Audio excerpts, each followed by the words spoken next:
एक लीला आती है कि एक बार ठाकुर जी से रूठ गई किशोरी जी। ठाकुर जी बोले आप रूठ क्यों गई? बोले ये नीली नीली मणि आप जो पहन करके आए हो, इसमें एक गोपी का चित्र दिखाई दे रहा है मुझको। ये कौन है? हमसे हूँ रूप गुण सुंदर, ये तो हमसे भी ज्यादा सुंदर है। इसके नेत्र तो देखो कितने प्यारे नेत्र हैं इसके। ठाकुर जी की मणि देख करके श्री जी कह रही हैं, इसकी मुस्कान तो देखो, पता नहीं कहां से तुम्हारे चक्कर में पड़ गई काले कलूटे, ये देखो कितनी प्यारी है। कौन है ये? इसके बारे में मुझे बताओ। मान करके रूठ करके बैठ गई। इतने में ललिता जी आई, किशोरी जी की सखी। ठाकुर जी से बोली, कहा भयो आज श्री जी नाराज क्यों हैं? ठाकुर जी मुस्कुरा के बोले हम एक मणि पहन करके आए हैं, उस मणि में राधा रानी को अपना ही प्रतिबिंब दिख रहा है, और अपनी प्रतिबिंब को देख के करें जे कौन है? ये हमसे भी ज्यादा सुंदर है, ये इतनी हंस क्यों रही है, इसकी आंख इतनी सुंदर क्यों है, ये तुम्हारे चक्कर में कहां से पड़ गई? इस बात से मान करके बैठी। इतनी बोली है राधा रानी, तो राधा रानी मान करती हैं। पर एक दिन किशोरी जी ठाकुर जी से बोली कि आज आप मान करो। ठाकुर जी बोले नहीं आप ही करो, हमसे मत करवाओ। श्री जी बोली नहीं आप रोज मनाते हो हमको, हम आज मनाएंगी आपको, आप मान करो। ठाकुर जी बोले रहने दो ना, आप बड़ी कोमल हो, कहां तक मनाओगी हमको? नहीं नहीं नहीं हम मनाएंगी आपको, आप मान करो। ठाकुर जी बोले देख लो हम कर लेंगे। फिर बोले नहीं करो। सोई ठाकुर जी ने मान कर लिया। ठाकुर जी रूठ के बैठ गए श्री जी से। अब श्री जी ठाकुर जी को मना रहे हैं। कभी ठाकुर जी की मनपसंद वस्तु बना के लावे, कभी ठाकुर जी का मनपसंद राग गा के सुनावे, कभी ठाकुर जी को नृत्य करके दिखावे, कभी ठाकुर जी के सामने उनका मनपसंद श्रृंगार करके आवे। सब प्रकार से श्री जी ने मनाने का प्रयास किया, लेकिन ठाकुर जी नहीं माने। और मान लीला का ये नियम है कि सूर्यास्त तक मना सको तो मना लो, सूर्यास्त के बाद मान खत्म हो जाएगा। यदि मान में मना लिया तो मनाने वाला जीत जाएगा, और यदि मान सूर्यास्त तक नहीं मना पाए तो इसने मान किया वो जीत जाएगा।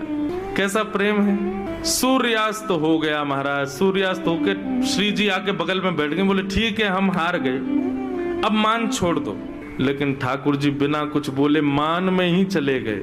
श्री जी बोली ये नियम नहीं है, सूर्यास्त के बाद मान खत्म करना होता है, आप तो मान में ही जा रहे हो। ठाकुर जी कुछ नहीं बोले, चले गए नंद भवन।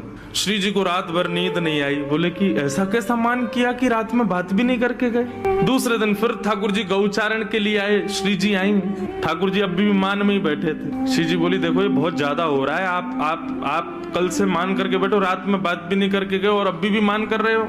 फिर श्री जी मनाने लगी, ठाकुर जी फिर नहीं माने, और रात में फिर बिना बात किए चले गए। 2 दिन हो गए, अब तो श्री जी से सहन नहीं हुआ, इतनी व्याकुल हो गई श्री जी। कल तीसरा दिन है, कल अंतिम प्रयास करूंगी, यदि नहीं माने तो मैं यमुना जी में जल समाधि ले लूंगी। श्री जी मनाने लगी, ठाकुर जी फिर नहीं माने। सो श्री जी उठ करके यमुना जी के तट पर चली गई। जैसे ही श्री जी के नेत्रों का अश्रुबिंद आकर के यमुना जी के जल में एक बूंद गिरा, यमुना जी का संपूर्ण जल लाल पड़ गया। यमुना जी प्रकट हो गईं। हे श्यामा जी, आपको किसने विरह दिया? इतनी वेदना आपके हृदय में हो रही है। अभी आपके अश्रुबिंद का ताप इतना था, इतना ताप तो हमारे भैया यमराज नहीं देते किसी को नरक में, जितना ताप में आप हो इस वक्त। आप बताइए तो सही, किसने दिया आपको ये? श्री जी थोड़े भाव में बोली तुम्हारे श्याम सुंदर मान करके बैठे 3 दिन हो गए, रीझे नहीं रहे। यमुना जी बोली हमारे श्री जी को श्रम करा रहे हैं, रुको मैं बताऊं इन्हें। तो यमुना जी गई महाराज, और ठाकुर जी जैसी पीताम्बरी, ठाकुर जी जैसा श्रृंगार, ठाकुर जी जैसा मुकुट, ठाकुर जी जैसे बिल्कुल कानों में कुंडल, ठाकुर जी जैसे बिल्कुल डिट्टो कड़ूला, ठाकुर जी जैसी वंशी, ठाकुर जी जैसा श्रृंगार। और श्रृंगार करके जैसे ही यमुना जी आई, श्री जी देख कर अरे श्याम सुंदर आप मान गए? यमुना जी बोली हम श्याम सुंदर नहीं है, हम यमुना जी हैं। अरे आप तो बिल्कुल श्याम सुंदर जैसी लग रही हो, आपकी महक भी बिल्कुल श्याम सुंदर, बोली भी श्याम सुंदर, चाल ढाल सब श्याम सुंदर। बोले यार श्याम सुंदर ने अपने रूप पे, अपनी वाणी पे, अपने कटाक्ष नेत्रन से पूरी गोपीन को कष्ट दे रखो। या श्याम सुंदर को यही के रूप से कष्ट दूंगी मैं। आप यहीं बैठी रही हो राधा रानी, मैं अभी जाऊं।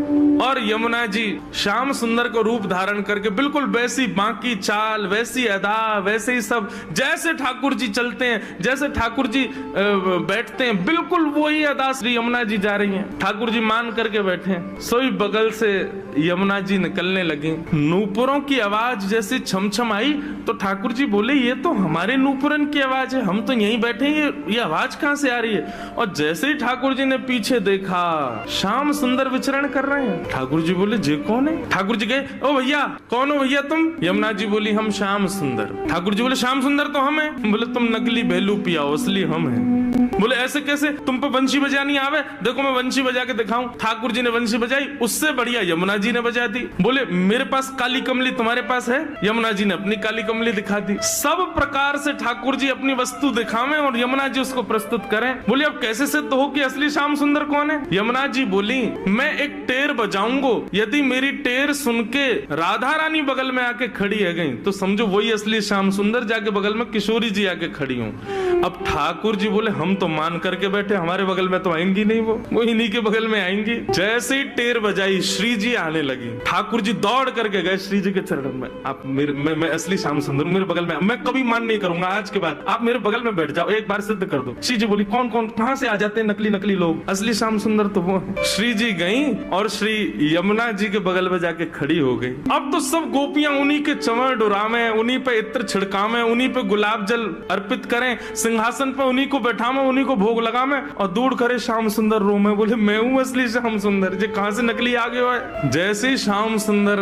रुदन करने लगे, श्री जी बोली अब ठीक है, अब मान खत्म हो गया है, अब आप बुला लो। तब यमुना जी गई, बोले श्याम सुंदर आप ही हो असली श्याम सुंदर? हम तो श्री यमुना जी, हम तो यमुना महारानी है, बस आपसे एक ही प्रार्थना है, आज के बाद वचन दो हमारी श्यामा जी को कभी कष्ट नहीं दोगे। तब श्याम सुंदर ने यमुना जी को वचन दिया, बोले आज से हम नियम लेते हैं कि जब ये मान करेंगी तब हम इनको मनाएंगे, और जब हमें कोई बात बुरी लग जाएगी तो वह भी हम इन्हीं से कह देंगे कि हमको ये बात बुरी लग गई है, मान करो आप ही, हमें ये बात बुरी लग गई, आप ही गुस्सा हो जाओ, फिर तब भी हम ही मना लेंगे। यमुना जी बोले हाँ बस यही नियम रखना, आप कभी मान मत करना, श्री जी ही मान करें।